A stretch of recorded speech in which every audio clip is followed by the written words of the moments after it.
semua, salam sehat. Selamat datang di channel YouTube saya. Pada kesempatan kali ini saya akan membahas 5 soal untuk mata kuliah Bahasa Indonesia dalam memenuhi ujian tengah semester. Sebelumnya, perkenalkan nama saya Erni Angela Corrado, salah satu mahasiswa dari Universitas Nusa Cendana, Fakultas Ekonomi dan Bisnis, Prodi Akuntansi kelas 1A. Tanpa membuang waktu, langsung saja kita ke pertanyaan nomor 1. Nomor 1. Implementasi kedudukan bahasa-bahasa di Indonesia sama sekali tidak berurutan.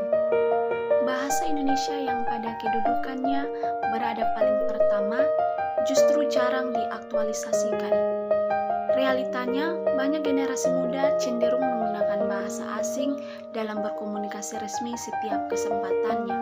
Misalnya, sorry, OTW, toilet, insecure, feeling, dan lain-lain.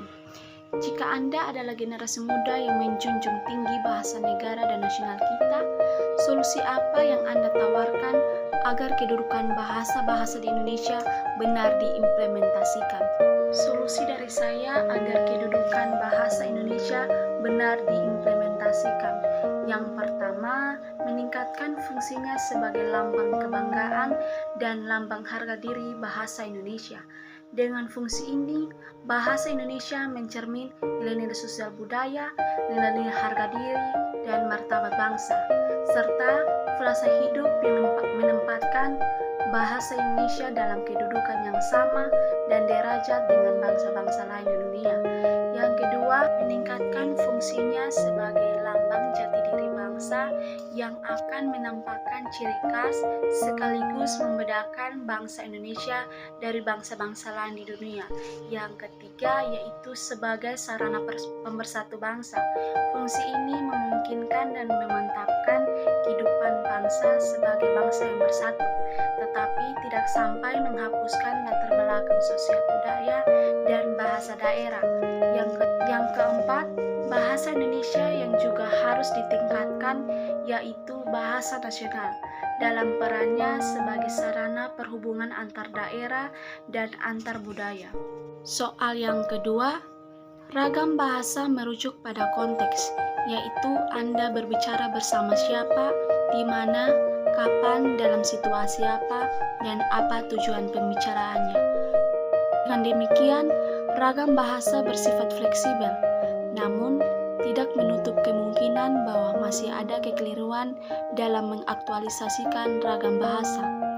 Apa yang Anda lakukan jika Anda berada bersama lawan bicara yang keliru menerapkan ragam bahasa saat berkomunikasi dengan Anda? Jika pernyataan Anda ternyata direspon dengan sok pintar, apa pembelaanmu yang tidak menyinggung perasaan lawan bicaramu? Dari soal nomor 2, saya akan mengatakan kepada lawan bicara saya bahwa bahasa Indonesia merupakan bahasa nasional yang wajib digunakan dalam kegiatan formal. Oleh karena itu, penggunaan berbahasa yang baik dan benar perlu diterapkan dalam kehidupan sehari-hari. Dengan seperti itu, saya rasa ia tidak akan tersinggung dan lebih mengerti dalam berbahasa. Soal yang ketiga, kesalahan penulisan atau pengetikan dalam bahasa Indonesia tidak diterima sebagai bentuk kekeliruan tetapi keterlaluan. Misalnya, Anda mengetik kata malam tetapi yang Anda ketik makan. Perbedaan satu huruf mengakibatkan terjadinya perbedaan makna. Dalam bahasa Indonesia, perbedaan bentuk selalu berimplikasi pada perbedaan makna. Apa yang Anda jelaskan jika Anda diberikan sebuah teks bacaan yang sebagian kata-katanya tidak diketik atau ditulis secara benar? Kemudian, apa yang Anda sarankan sebagai acuan kebenaran penulisan atau pengetikan setelahnya? Dari soal nomor 3, saran saya sebagai acuan pengetikan atau penulisan yaitu lain kali lebih teliti dalam penulisan atau pengetikan serta koreksi setiap teks apakah sudah benar dan jelas, setelah itu langsung dipublikasikan kepada orang lain. Berikut soal nomor 4, carilah dan tulislah paling kurang 15 kata yang salah, kemudian ubahlah menjadi benar yang disertai dengan alasannya. Masing-masing mahasiswa tidak boleh sama. Setelahnya, Anda memberikan penjelasan secara lengkap tentang 3 kaidah bentuk dan diksi. kebenaran, ketepatan, dan kelasiman. Pada soal nomor 4, teman-teman bisa lihat 15 kata yang benar dan salah pada tampilan layar yang sudah saya tampilkan. Di situ pada nomor 1 yaitu kata adsan atau asan. Dalam kalimat tersebut biasanya kita menggunakan kata adsan, tapi yang benar ialah kata asan karena sesuai dengan kaidah dan Kamus Besar Bahasa Indonesia yang baik dan benar. Yang kedua, teman-teman bisa lihat di situ kata izin atau izin. Biasanya kita menggunakan kata izin, tapi yang sebenarnya ialah kata izin. Dari contoh kata yang benar dan salah pada nomor 3 sampai 15 dengan alasan yang sama, yaitu dengan mengikuti kaidah kebahasaan serta yang terdapat dalam Kamus Besar Bahasa Indonesia. Berikut saya akan menjelaskan 3 kebahasaan. Yang pertama, kaidah kebenaran. Kaidah kebenaran adalah kata yang mengikuti kaidah tata bahasa, morfologi, dan sintaksis. Contohnya, Bu Hana sudah mengetahui tentang berita itu. Ini adalah kalimat efektifnya, sedangkan kalimat efektifnya adalah Bu Hana sudah mengetahui berita itu. Yang kedua, kaidah ketepatan. Kaidah ketepatan adalah pemilihan kata yang tepat untuk menyampaikan gagasannya kepada orang lain. Contohnya, saya lupa dengan nama orang itu. Itu adalah kalimat tidak efektifnya. Kalimat efektifnya ialah saya melupakan orang itu. Yang ketiga, kaidah kelasiman. Kata lasim adalah kata yang penggunaannya sudah diterima oleh umum, misalnya penggunaan kata bersinonim. Berikut soal nomor 5. Carilah dan tulislah paling kurang 5 kata yang tidak efektif, kemudian ubahlah menjadi efektif yang disertai dengan penjelasannya. Masing-masing mahasiswa tidak boleh sama. Berikut contoh yang pertama, Wisatawa pada peninggalan pesawat pada masa purba. Penggunaan kata yang bertele-tele dalam kalimat tersebut mengurangi keefektifan sebuah kalimat.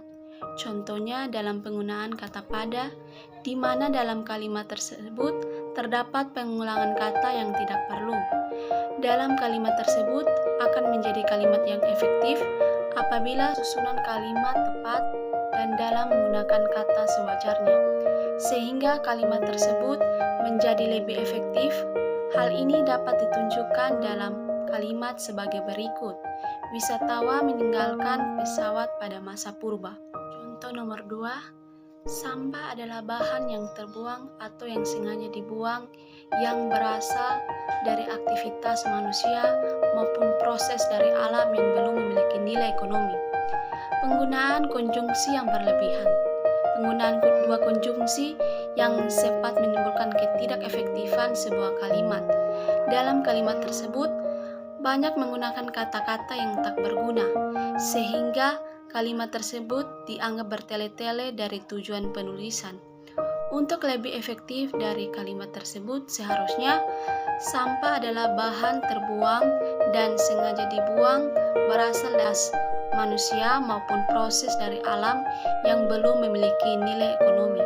Berikut contoh yang ketiga, kalimat efektifnya bahasa Indonesia yang berasal dari Melayu, sedangkan efektifnya bahasa Indonesia berasal dari Melayu. Contoh nomor 4, kalimat efektifnya para tamu-tamu. Kalimat efektifnya para tamu. Contoh nomor 5, kalimat tidak efektifnya mayat kucing yang meninggal itu sebelumnya mondar-mandir di sekitar rumah. Kalimat efektifnya sebelum meninggal, kucing yang ditemukan mayatnya itu sering mondar-mandir di sekitar rumah. Dari saya atas perhatiannya saya ucapkan terima kasih.